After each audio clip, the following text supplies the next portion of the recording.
ipapakita ko sa inyo. Bumili ako sa Lazada. Surprise. Unboxing tayo. Pakita ko sa inyo kung ano yung bago kong binili. Para sa panibago nating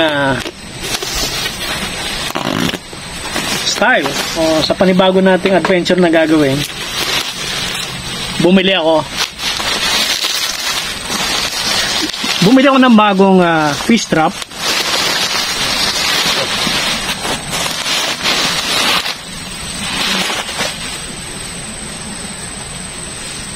Okay, fish trap.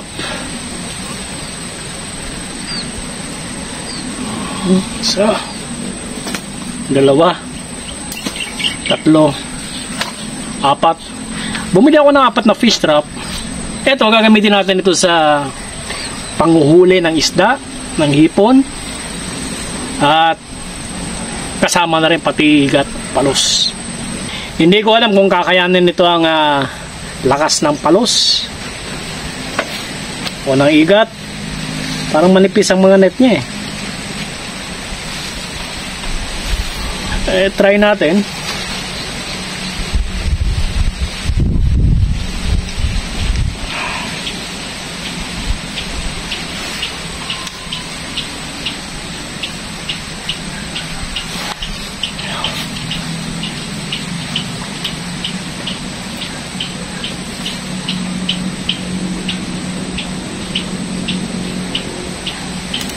Oops. Welcome sa panibago nating episode. Eto, bumili ako ng fish trap. Dragon type ang dragon style ang basa ko dito sa sa Lazada. Bagong. So, kaya ako bumili nito. Kasi ang igat natin, ang igat hunting natin, ano lang yun 6 to 7 days sa loob na isang buwan. Kaya yung remaining 4 weeks, ay remaining 3 weeks, halos naghahanap lang ako ano pwede ko i-content Kaya, isa ito sa pwede natin gawin. Ngayon, ikakana ko ito. At bukas, papandawin. At, nagluto na ako ng pamain ito. Ang pamain ko, ito, niluto ko kanina. Ito. Yung booster, chick booster, pakain sa manok, tapos nag-ihaw ako ng nyog. Mabango siya, napakabango nito.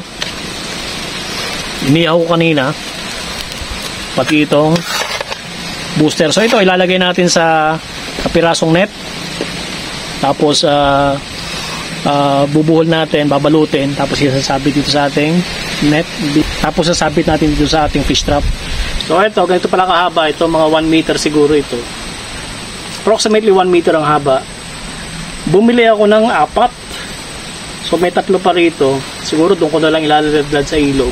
Samahan niyo ako, punta tayo sa ilog. 1, 2, 3 and then 4. Ang plano ko kasi nito, itong isang ito, pagdudugtungin ko yung 2, pagdudugtungin ko para yung ikat na malaki pumasok siya.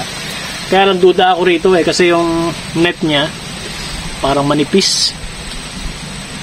Pag malaki-laki, mga 5 kilo pataas, baka wasakin lang ito Ideally, pang ano lang talaga ito, tilapia, hito, karpa, tapos pang hipon.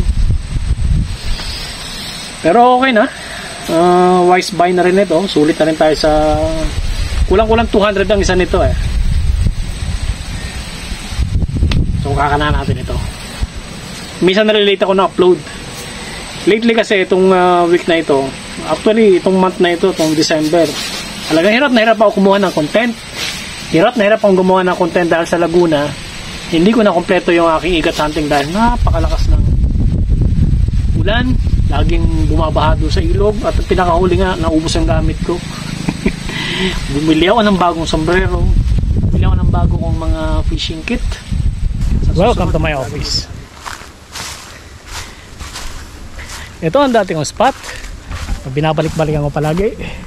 Maglalagay tayo ng kawil. Hindi pala. Maglalagay tayo ng trap. Ayan ang ilog.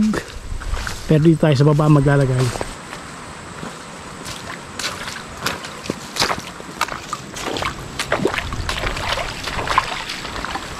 Alam nyo guys, first time na gagawin ko ito. Panguhuli ng hipon, dalag, tilapia, karpa, kaya hito gamit ng trap. First time kong ginawa ito. Actually gumagawa na ako nito, kaya lang ang tagal na. Since marami ako nakakita gumagawa nito, gagayahin ko. Ang paglalagyan natin, yung ilog na yan hanggang doon sa baba. So 4 ito. Lalagyan natin siya sa mga potential spots na ito, lalagyan ko ito. Ayan. Ang spot na to, hindi ako nasisiro dito pagdating sa softshell turtle. Napakarami yung softshell turtle dito sa lugar na ito.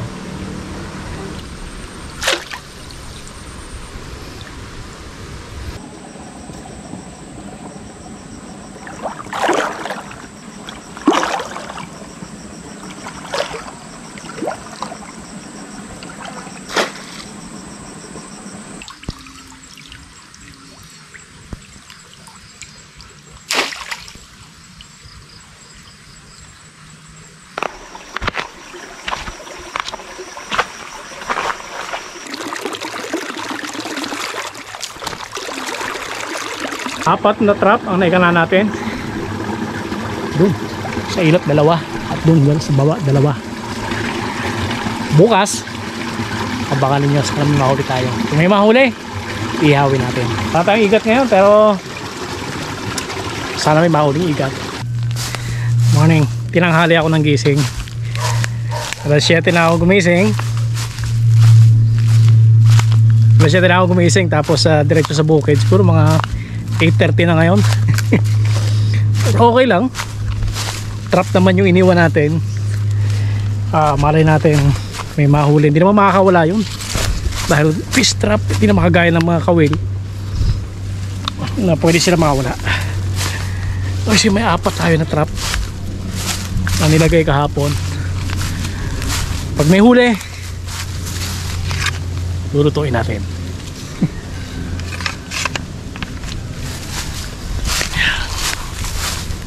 Sana meron.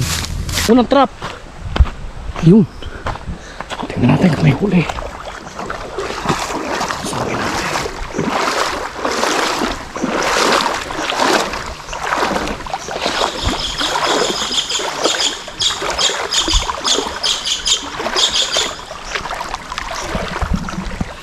Sana may laman. Ang lugar na ito ay tirahan ng mga Chinese softshell turtle.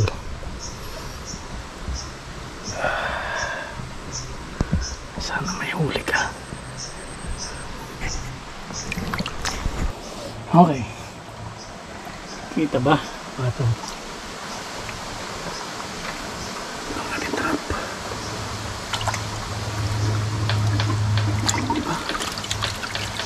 Isang pirasong gurami. Proceed tayo doon. Iwanan muna natin yan. Daan na naman ito. Mamaya pick upin natin. Sablay. Fish trap number 2.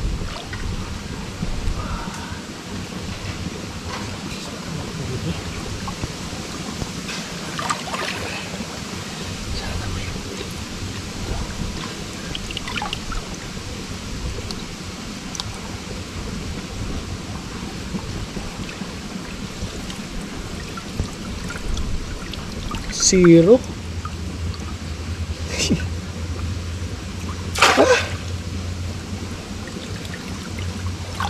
Zero. Buti pa yung isa may gurami. Ito wala. Kahit isa wala. May 2 pa tayo. Cut pa tayo dun sa ilat.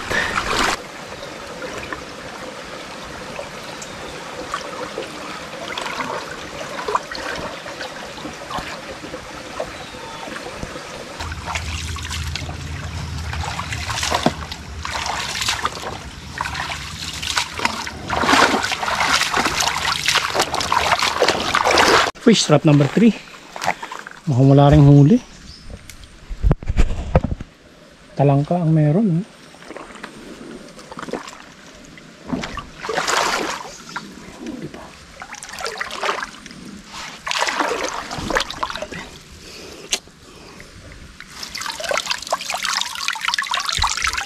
Talangka. Dalawa.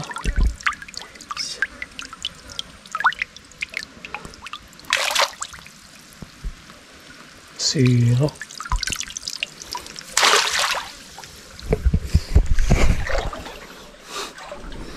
Walang huli. Isa na lang natitira natin.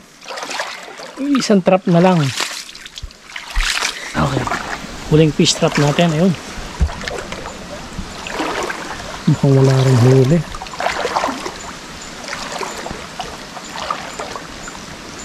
Ano na? Hey! What happened? Wala tayong huli. Talangka. Dalawa.